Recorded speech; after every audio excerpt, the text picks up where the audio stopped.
Un autre moyen pratique d'étudier dans Logos est d'utiliser un plan d'étude. Les plans d'étude sont très utiles pour commencer quand d'abord vous n'avez pas l'habitude d'étudier peut-être de certaines façons, donc vous allez apprendre une méthode. Bien sûr, vous allez faire l'étude en même temps, donc ce n'est pas juste l'apprentissage d'une méthode, vous faites véritablement l'étude qui vous intéresse. Et puis, l'étude va aussi utiliser des outils dans Logos, dépendamment du type d'étude que vous menez. Donc, c'est un bon moyen aussi de découvrir certains de ces outils. Dans ce tutoriel, j'utilise un compte qui a Logos 10 Or. Donc, les plans d'études que j'ai ne seront pas forcément les mêmes que les vôtres si vous avez un niveau inférieur. Mais il y a des plans d'études inclus à tous les niveaux. Pour y accéder, il faut aller dans le menu des guides, ici. Et donc, vous avez une section qui s'appelle plan d'études. Donc, si elle est réduite, il vous suffit de la développer. Et donc, voilà les plans d'études qui me sont disponibles. Alors, comment fonctionne un plan d'études? Vous avez peut-être utilisé de par le passé un guide d'études imprimé, un livret, par exemple, pour étudier l'évangile de Marc en 15 fois, en 15 sessions. Ou alors 7 études sur le bonheur spirituel. Ce sont des livrets qui habituellement vont avoir une introduction, qui expliquent certaines choses par rapport au thème ou au passage étudié, et ensuite vous posent des questions pour vous aider à explorer votre sujet d'étude avec des espaces qui sont là pour que vous écriviez vos notes. Alors c'est le même principe dans les plans d'études, à la différence près que ceux-ci ne sont pas liés à un sujet ou à un passage particulier. C'est une méthode que vous pouvez appliquer à n'importe quel sujet, n'importe quel passage. C'est vous qui dites ce que vous voulez étudier et Logos va appliquer la méthode. Donc c'est comme si vous aviez en fait des carnets d'études illimités. Chaque fois que vous voulez étudier quelque chose, vous pouvez le faire en utilisant donc ces plans d'études. Je vais vous donner un exemple. On va ouvrir l'étude biblique inductive ici. Il suffit donc de cliquer dessus et puis voilà, vous avez une introduction qui vous explique quel est le but de ce plan d'étude et quelles sont donc quelle est la méthode et l'approche qui est utilisée des fois si cela provient d'une source particulière, donc un ministère comme c'est le cas ici pour le ministère de Kay Arthur et de Irving Jensen. Donc c'est spécifié que voilà, c'est inspiré de ceci. Et donc ce que vous faites, c'est que vous allez commencer par rentrer ce que vous voulez étudier. Alors comme il s'agit d'une étude biblique ici, l'étude elle fonctionne à partir d'une référence. Ça peut être un verset, ça peut être une péricope, ça pourrait être même un livre entier si vous le souhaitez. Bon, en règle générale, c'est peut-être pas une bonne idée d'essayer d'étudier un livre en une fois comme ça au travers de ces études. Ce serait mieux d'étudier une péricope à la fois parce que sinon vous allez regarder de tellement haut que vous n'allez pas avoir vraiment les détails. Bon, vous pouvez tenter et voir ce que ça donne. Il y a peut-être aussi des bonnes choses à gagner en ayant cette vue d'ensemble de très haut. Mais bon, quand vous aurez à lire par exemple votre texte, ça sera peut-être un peu plus difficile de le faire si vous avez par exemple un livre très long comme Ésaïe.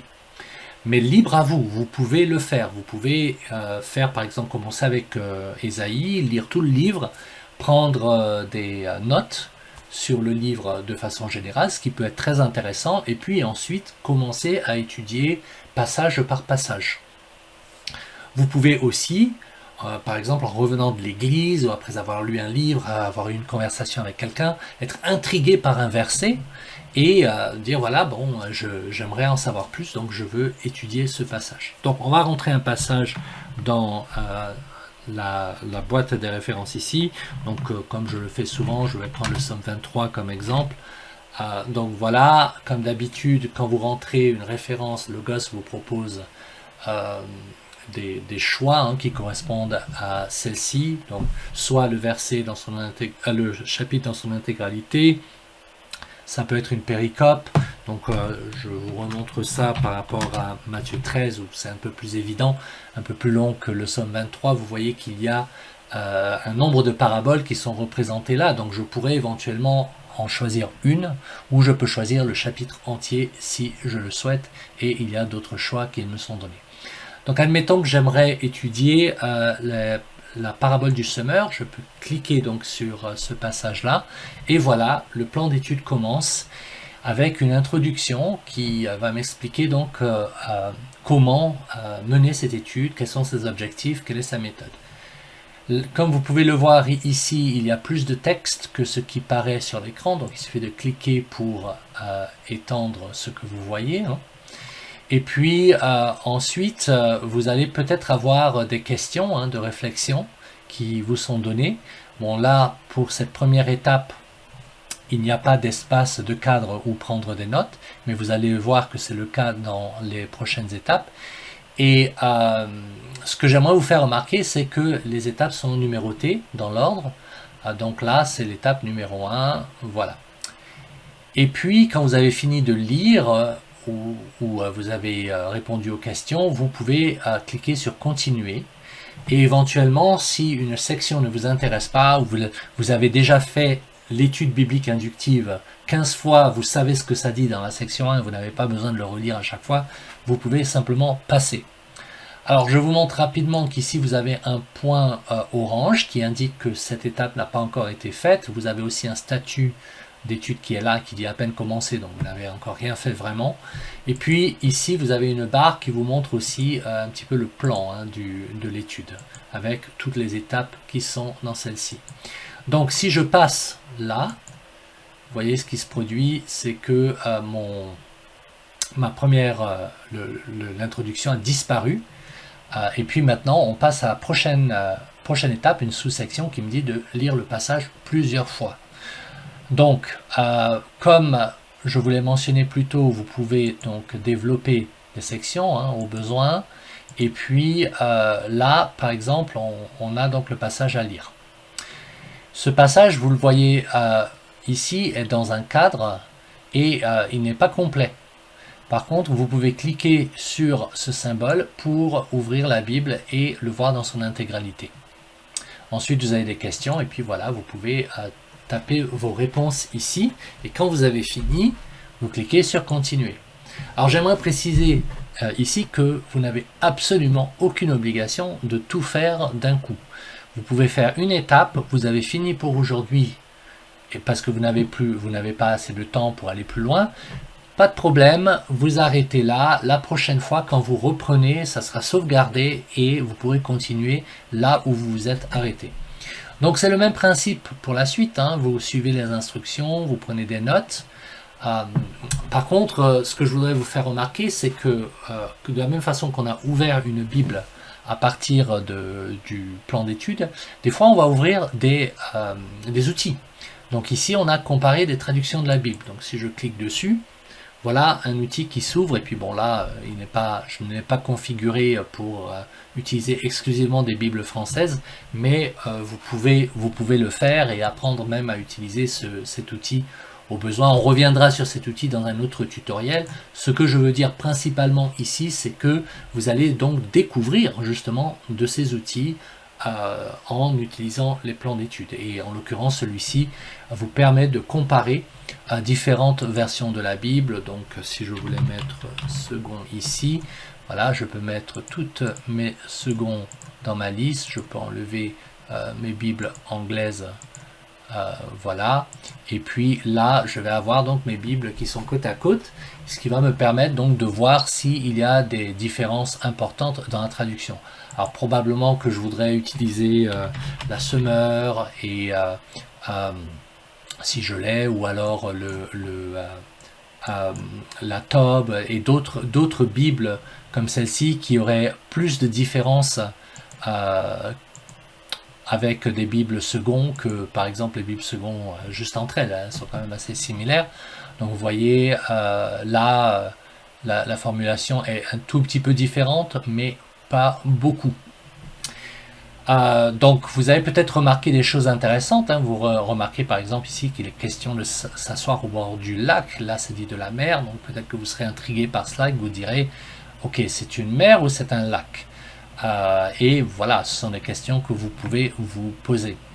Et puis dans la formulation, vous allez peut-être remarquer d'autres choses qui vous semblent importantes ou qui vous mettent au moins un point d'interrogation. Donc voilà, vous utilisez cet outil et puis vous pouvez écrire vos observations, vous passez à la suite. Et donc à chaque étape, le plan d'étude va ouvrir des outils pertinents. Ici maintenant à la prochaine étape, on vous dit de comparer les péricopes, c'est-à-dire les limites du passage que vous étudiez. Parce que parfois, bon, je ne pense pas que ça sera le cas pour cette parabole parce que les limites sont quand même très très claires, mais parfois dans certains passages, surtout dans Paul ou dans certaines épîtres, vous allez voir que il y a des façons différentes de diviser le texte et donc de comparer les péricopes peut vous permettre de dire ok, voilà, donc là ça a été séparé. Ici, le verset 1 et 2 dans la Tob a été séparé du reste. Donc en fait, même si là c'est inclus dans la Nouvelle Bible Second, la Tob me dit en fait c'est juste une introduction, les versets 1 et 2, et elle commence vraiment au verset 3. Voilà, donc de comparer les péricopes, ça peut être utile. Et là, vous découvrez un autre outil qui a été ouvert pour vous directement à partir du plan d'étude. Donc vous voyez, vous n'avez pas besoin même de connaître ces outils a priori pour les utiliser, car le plan d'étude va vous dire quoi faire et vous donner un lien pour l'ouvrir directement.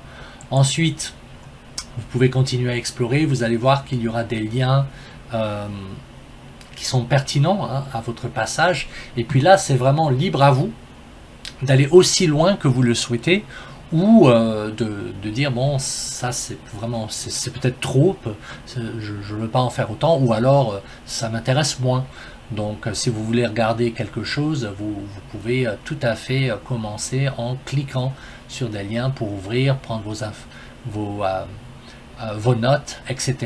Donc là dans cette étude, vous voyez qu'il y a une première étape d'observation qui est quand même assez développée.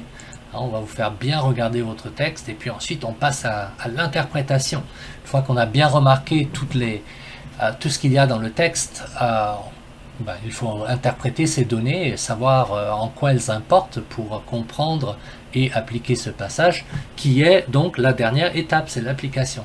Donc vous voyez que en suivant ce plan, vous allez avoir une étude bien complète qui est faite pour vous. Et je vais vous faire remarquer qu'au fur et à mesure que j'avance, donc j'ai des indications visuelles de là où j'en suis. Et puis aussi, il m'est dit ici en haut que j'ai achevé tant d'étapes. Voilà, donc ça c'est un type de plan d'étude, mais il y en a d'autres. Et les autres plans d'étude, par exemple, peuvent porter sur un sujet. On peut prendre un thème théologique ou un thème biblique. On peut même étudier un personnage biblique. Si vous voulez étudier par exemple la vie de Jacob ou de Job, vous pouvez le faire. Si vous avez ce plan d'étude dans votre niveau de bibliothèque, sinon il est disponible au niveau supérieur. Vous pouvez découvrir cela sur notre site. Et il y en a aussi pour préparer donc des sermons. Donc vraiment beaucoup de choix, beaucoup de possibilités qui sont là et un moyen très pratique d'étudier la parole, d'étudier des thèmes, de préparer des études, même pour les autres, ou des sermons pour les autres, ou simplement même de faire vos méditations quotidiennes.